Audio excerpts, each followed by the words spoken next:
Africa. Africa for Africans. The land of Africa is for Africans everywhere. Our land is our land. Africa is our land. My brothers, everywhere. You are the master of your continent. You are free in your continent. In this historical day, you are strong now.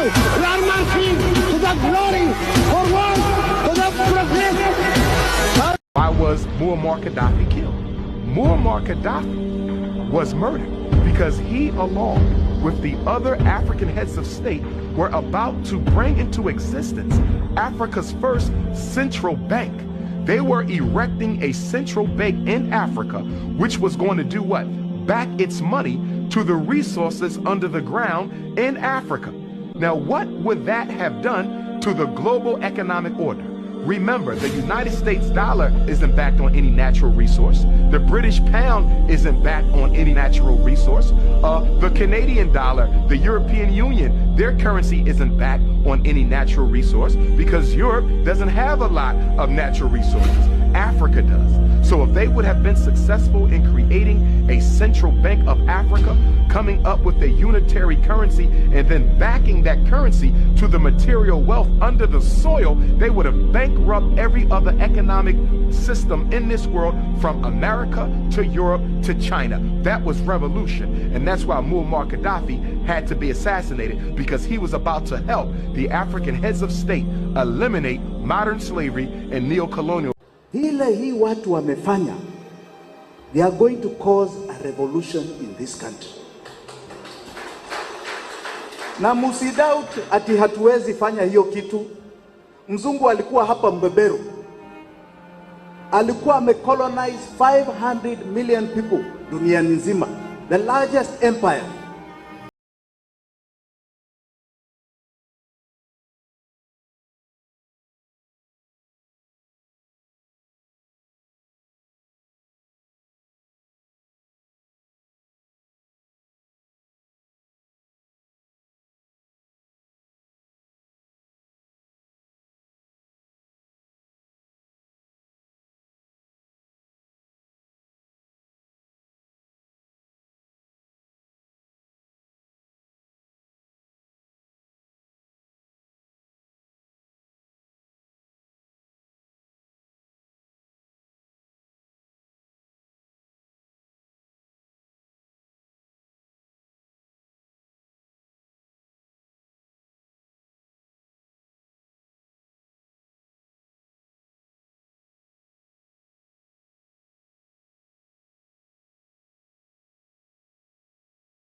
For Africa, we are a country of firsts.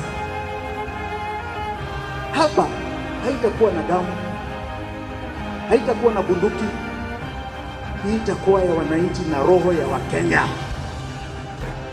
That is what is going to happen, and that's what we must follow. Kwa sababu kwa kizungu inaitwa the people's choice theory. Ukiona viongozi ambao wanajitetea mambo yao tu, hawajali wananchi, wananchi wanachukua power and they use the people's choice theory. Wao wenyewe wanaondoa hawa. So musiba na hofu. Those who misled us, that even our political liberation will lead to our economic liberation are now being forced to fall apart. They're all leaving. Yeah? Fagia water is now in place. All right? It is truly coming. Right? We are tired of this nonsense. Okay? Talk real issues that are about our stomach and our future and our generations to come. Right? Fagia water is in place. And the joy that is coming is phenomenal. Phenomenal.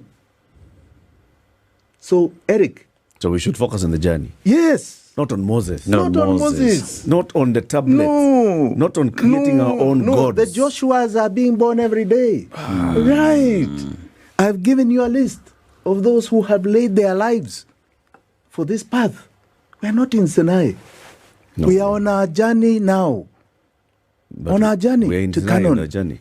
Gaddafi warned them and they laughed to his face. Now after the Syrian revolution and Assad's removal from power, this old video of Gaddafi warning everybody and Assad laughing at him resurfaced. Gaddafi, the leader of Libya at the time, giving a speech in front of other Arab Muslim leaders, said that the entire Arab leadership was being picked off one by one and were being replaced by puppets who served foreign interests at the expense of their own country. And he said that yet we all sit on the sidelines. Why? And he was encouraging unity. And then he warned that any one of you might be next. And by coincidence, the camera first goes to Bashar al-Assad for his reaction, and he's laughing. Freeze frame, look at that laugh. Oh, he's laughing, huh? It took a long time for that warning to come true, but that warning did come true. Now, we do celebrate Syrian freedom from a bad leader. We're happy for them, but at the same time, we're extremely worried that they're going to be replaced by a puppet for foreign interests and be replaced by somebody far worse. Look what they did to Gaddafi. He did not survive and they replaced him with the puppet, and the country went completely downhill from there. Remove the leadership, replace it with the puppet. Look what they did to Saddam Hussein in Iraq. Remove the leadership, replace it with the puppet. In Libya, Egypt, and Iraq were destroyed for a long time after that. They served foreign interests at the expense of their people. And now for the new leader of Syria, we're going to find out very soon. Is he going to be working for his people, or is he going to be working for foreign interests? How can we help foster the public-private partnerships, bringing American capital and expertise and standards to Africa so that we can keep exploiting, so that we can exploring where we can get these minerals? Well, I was with Muammar Gaddafi when Gaddafi in 1999 advanced coming out of the OAU to the African Union with a vision of the United States of Africa. Muammar Gaddafi spent, listen to me, billions of dollars to create the African Union. Did you know that Gaddafi gave $300 million and the other African nations gave $100 million to put up a satellite so that we who call Africa don't have to go through Europe to get to Africa? And Europe was getting $500 million a year just by our telephone calls to the continent. Now we can call directly to Africa, and that $500 million is in the hand of African people. Did you know that Muammar Gaddafi was setting up an African development bank with $70 billion in the African Development Bank from Libyan oil money? That we would not have to borrow money from the IMF and the World Bank at these exorbitant rates. Zero interest under Islamic non-usury teachings. I just left St. Kitts, and in the island of St. Kitts, he was going to set up a Caribbean Development Bank. He told the Prime Minister there, and he was going to put $1 billion in that bank for Caribbean development. Why do you think they killed him? You think they killed him because he killed his people? Hell no. They killed him because, listen to me real good. You touched my nerve with that question. Did you know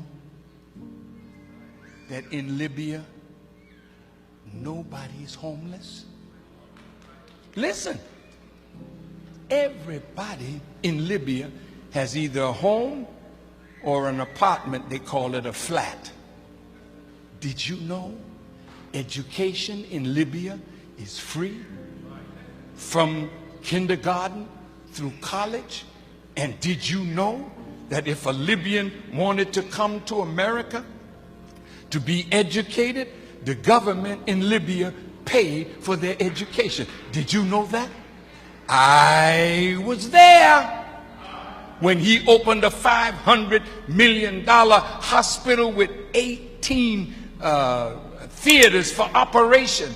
I was there, and we went when he was making their own medicines. See, this was a man that gave free medical attention to all the citizens of Libya. And if Libya did not offer that kind of medical attention, they could fly anywhere in the world and get it, and the Libyan government would pay for it. Did you know that? No, you didn't. Did you know that from the oil money, every Libyan citizen got a stipend every year? And did you know that that man had no debt? Everything in his country was paid for. See? Now, when you got a man that did that for an African nation and was trying to do that for all Africa, how do you think Europe felt about it? Just listening to this confession by Louis Farrakhan and trying to picture Gaddafi's vision, not just for Libya, but the whole of Africa in general, sends tears down our cheeks. What a visionary leader he was. We have conducted extensive research on the life of Muammar Gaddafi, including his political and socio-economic endeavors and failures. Through this video, we will learn about who he was.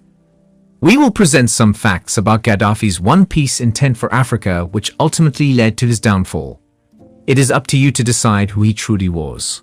Let me say, it's a very sad day. I've never myself experienced this thing, and I hate to imagine what other Kenyans must be facing.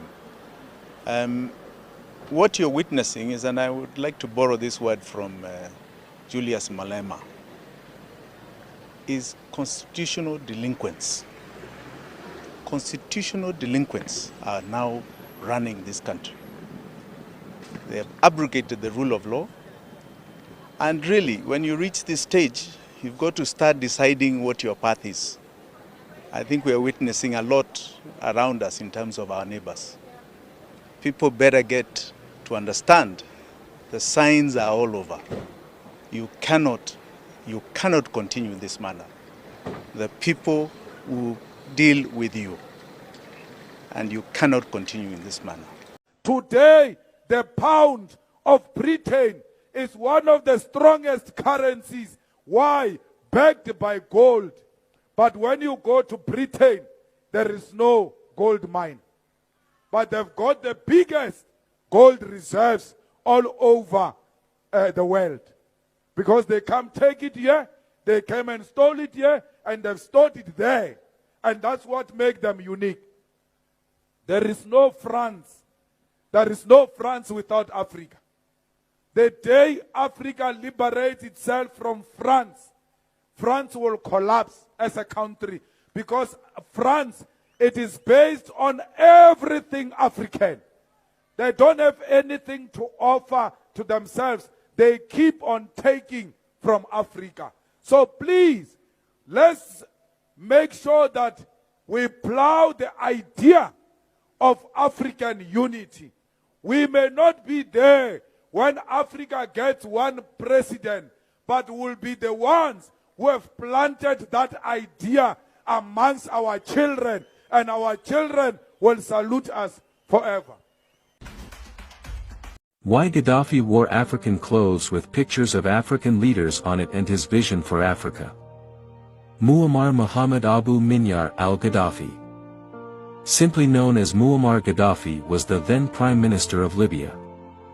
politician and evolutionist who constantly called for the unity of all African states into a single united African republic in order to be powerful enough to resist the West.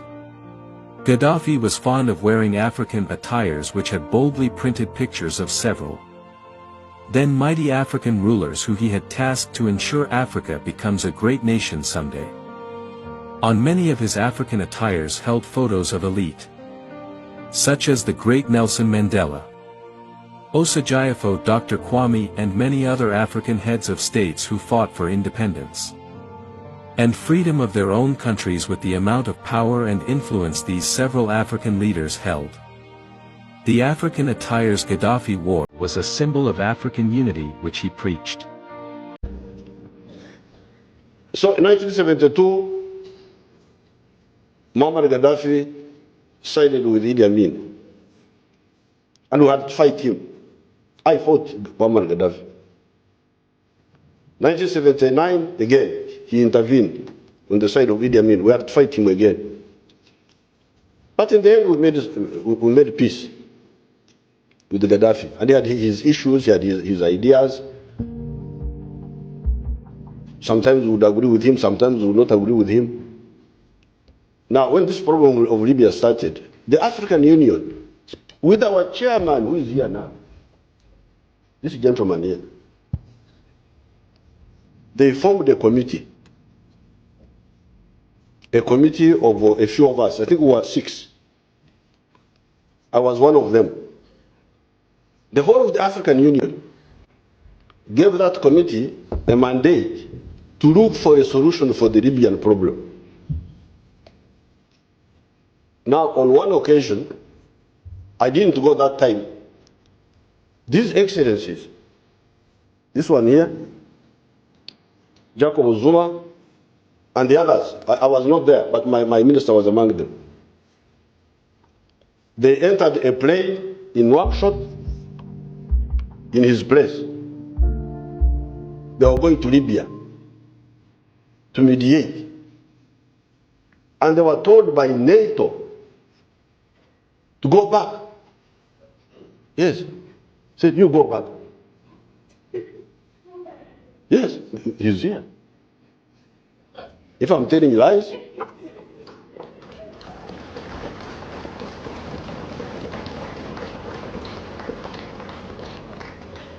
I'm not the one who invited him, you're the one who invited him. African presidents on an African mission over African soil were ordered by NATO to go back. That NATO has not allowed them to land in Libya. Now, we call this in Swahili, dharau, contempt. This is contempt. So now you can weigh yourselves now. Your presidents were ordered by NATO, 6 of them, not one. If it was only 7, maybe you could say.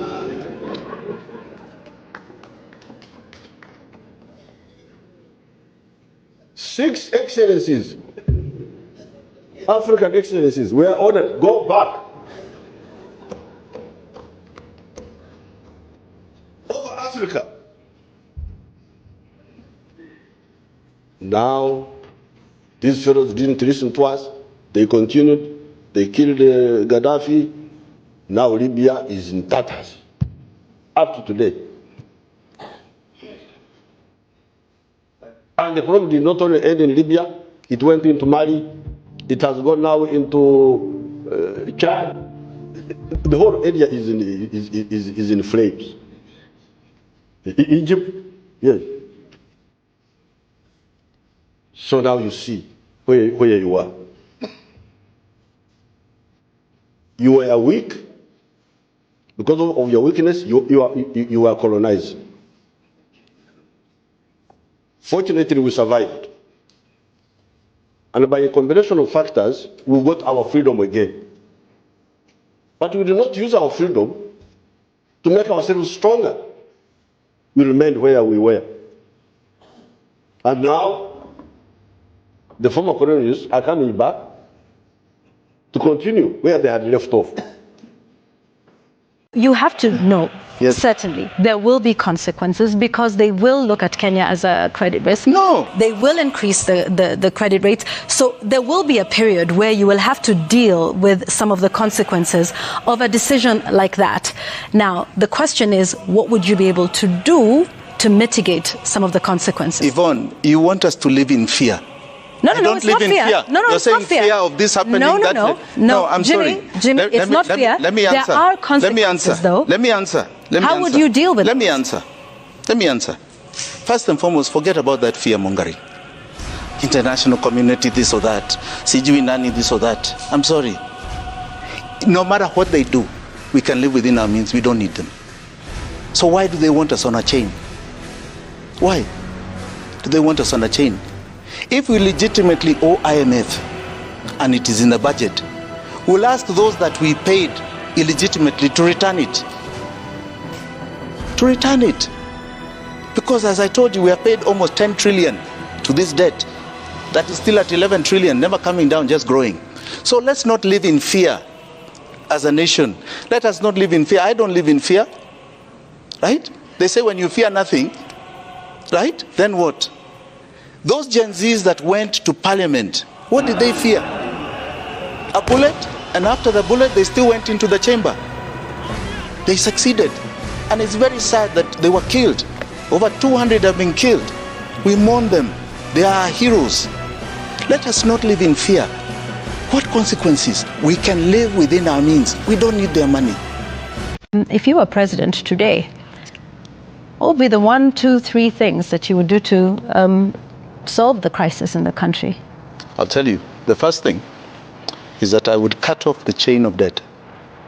Because I want you to understand that in as much as all this is going on, I told you we only had a deficit of 1.3. Kenyans, up until today, have paid 9.8 trillion towards that debt and still owe 11 trillion. It is something I would cut off like yesterday. And that frees up government money to be able to provide services to Kenyans and stimulate the economy by taking money back to the people. And that is what you call now economic liberation. The one thing that has not been understood by many people up until today is what period we're in. We went through the political rights period, which is about cutting up this cake for seats, as they are trying to do now. Nobody cares about it because we passed it. The 2010 Constitution gave us our rights. Now we are into the economic rights period, where we define economic models about the bakers of the cake. I, for example, am a capitalist who believes in the essence of social democracy, social justice. Okay? And I must create my model. This is the defining moment of ideological economy, ideological politics. I myself will be very interested to see the private sector be the driver. So I'll never take their money. I don't need it. Do you think people will take Jimmy Wanjigi seriously? And what is the future if these talks continue from Jimmy Wanjigi to Okiya Mtata about, look, I jokingly told Jimmy Wanjigi after the show, you should brief your security. Yeah, I mean, I didn't mean, but it is serious that he's opening a box that nobody has ever opened. People are beginning to question things they will never have questioned. The truth in this country, and I think many other countries, is you cannot clearly show me the monies you have collected, and worse still, you cannot show me what the money has done. Every year we budget, we put money on roads, we put billions in infrastructure. But sometimes, even before the tendering process is over for those projects, the year has ended. We never even get to know where the money goes. I'm talking like a layman. Maybe you can say you are carrying over. And if you are carrying over, why will you allocate another 200 billion?